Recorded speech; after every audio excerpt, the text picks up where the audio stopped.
ইসলামের ক্ষতি করার জন্য কিছু পাক্কা কিছু বুড়া দুশ্মন আছে আমার দেশে, আছে না নাই? আছে। কিছু এখন ভারতে আছে ওরা। আল্লামা সাঈদীর একটা কথা প্রায় আমার মনে হয়, আপনারা কি ভাবেন জানি না, আমার কাছে মনে হয় কি জানেন, এই জাতির জন্য আল্লামা সাঈদী ছিলেন একটা বড় রহমত।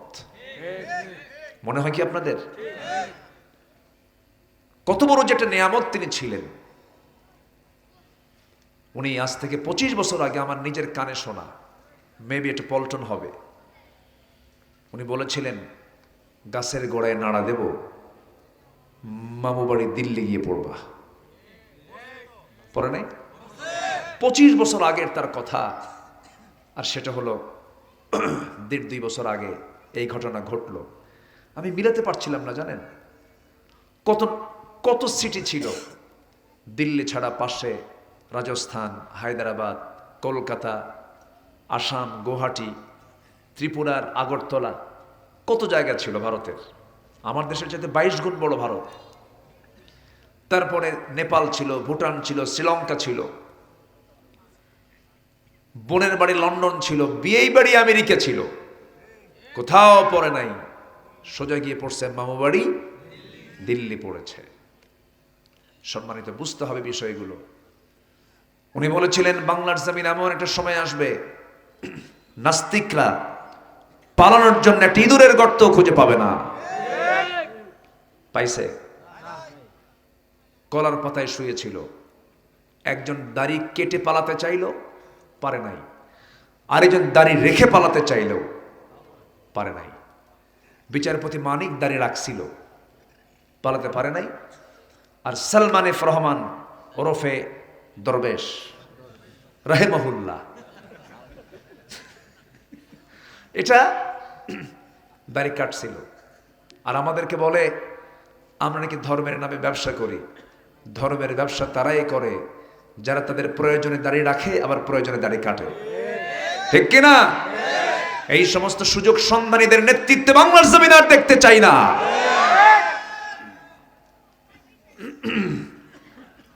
আমরা কোরআন দিয়ে সমাজ সাজাতে চাই, জোরে বলি ইনশাআল্লাহ। জিকির করি লা ইলাহা,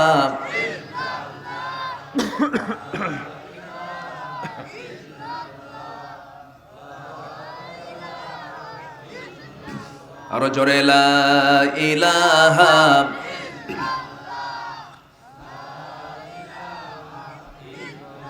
আরো জোরে লা ইলাহা,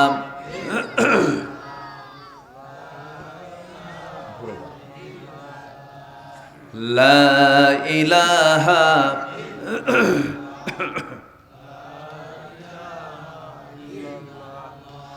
লা ইলাহা ইল্লাল্লাহু মুহাম্মাদুর রাসূলুল্লাহ সাল্লাল্লাহু আলাইহি ওয়াসাল্লাম।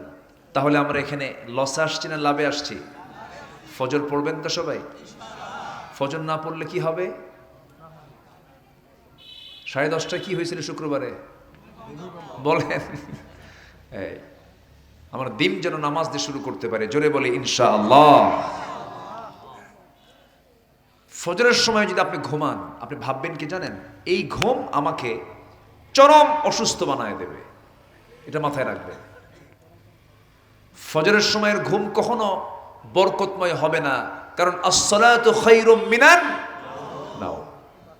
ওই ঘুম কখনো বরকতময় হবে না। ওটা আপনার ডায়াবেটিসে নিয়ে যাবে, আপনাকে রোগে নিয়ে যাবে, আপনাকে শোকে নিয়ে যাবে। আমরা ফজর যখন আজান যখন হবে, শয়তান সেই সময় 3টা গিট মারে। কয়টা গিট মারে বলেন তো?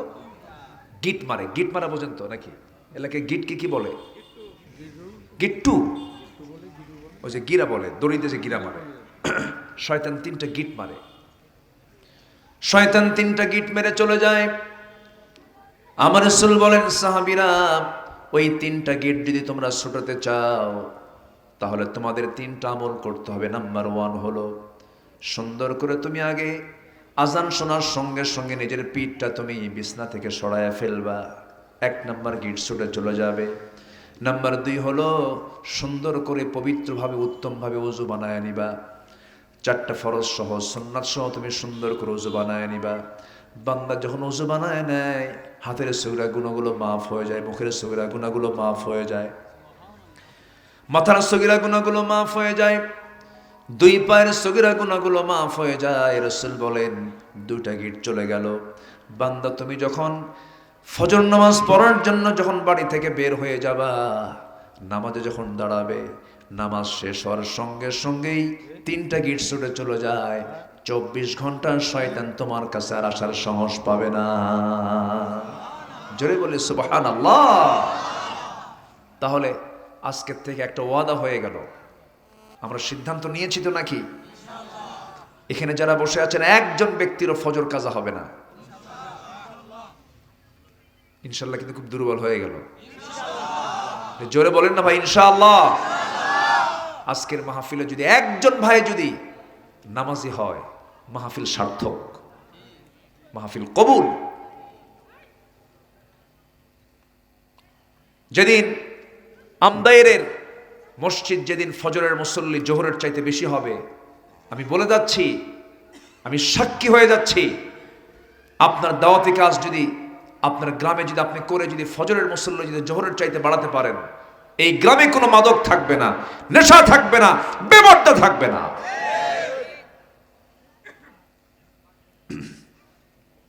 উদ্যোগ কি নেওয়া যায় না? খুব দুর্বল হলো ইনশাআল্লাহ। উদ্যোগ কি নেওয়া যায়?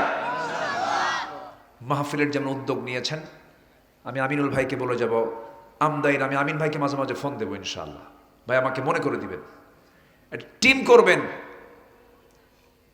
10 সদস্য বিশেষ একটা ফজর নামাজ বাস্তবায়ন কমিটির টিম করবেন।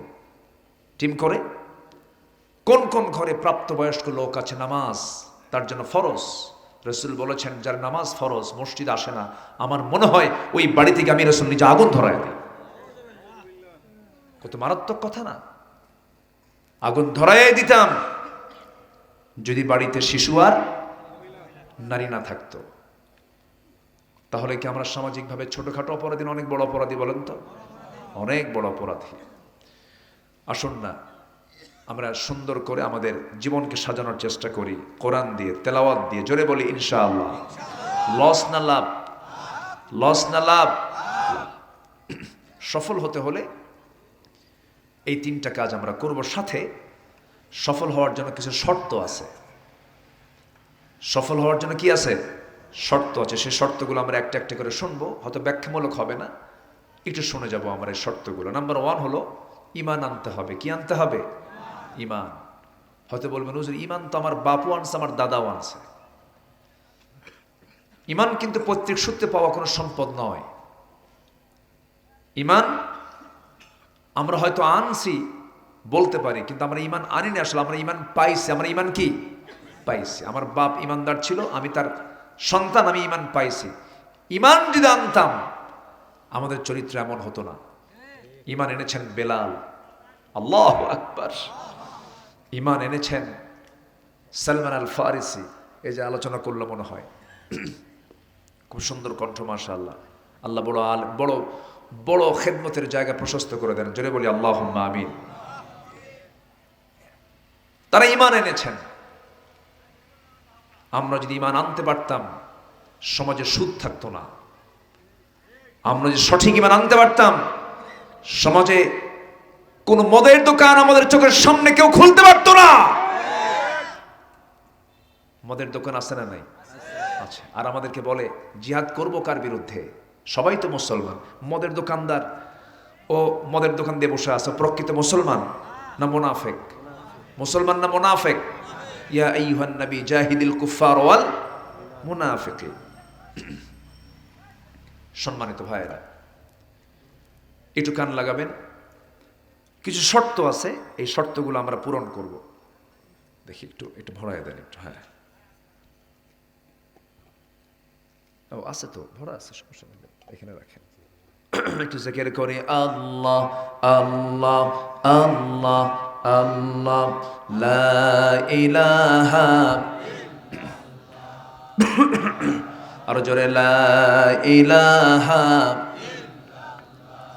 আল্লাহ আল্লাহ আল্লাহু লা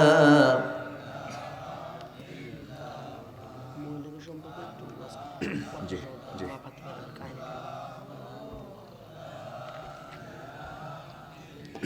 আরো জোরে আল্লাহ আল্লাহ আল্লাহু লা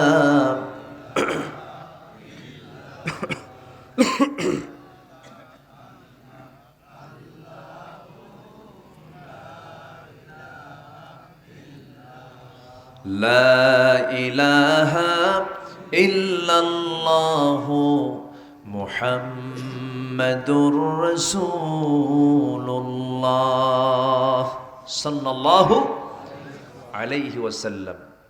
এই মাহফিল কি এই বছরই শুরু হলো না আগেও হয়েছে?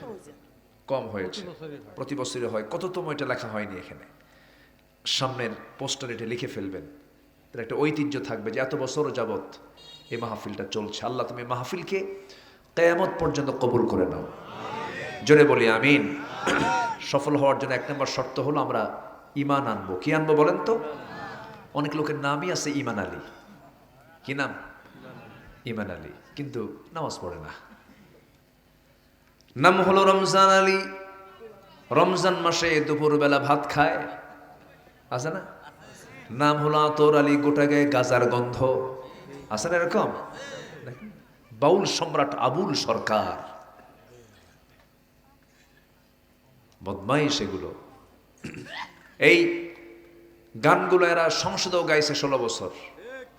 ওই আবুল সরকার সাগরিদ একটা আছে ভ্রষ্টা নারী মমতাজ, ঠিক কিনা? সব একই লাইনের লোক। তো এদের স্বামী লাগে না, এদের বউ লাগে না, এদের সবাই স্বামী, এদের সবাই বউ। নোংরামি তো, আড়ালে সম্পূর্ণ জেনার একটা মহড়া চলে ওদের মাঝে। আল্লাহ তুমি এই সমস্ত অপকর্ম থেকে জাতিকে হেফাজত করো, জোরে বলি আল্লাহুম্মা আমিন।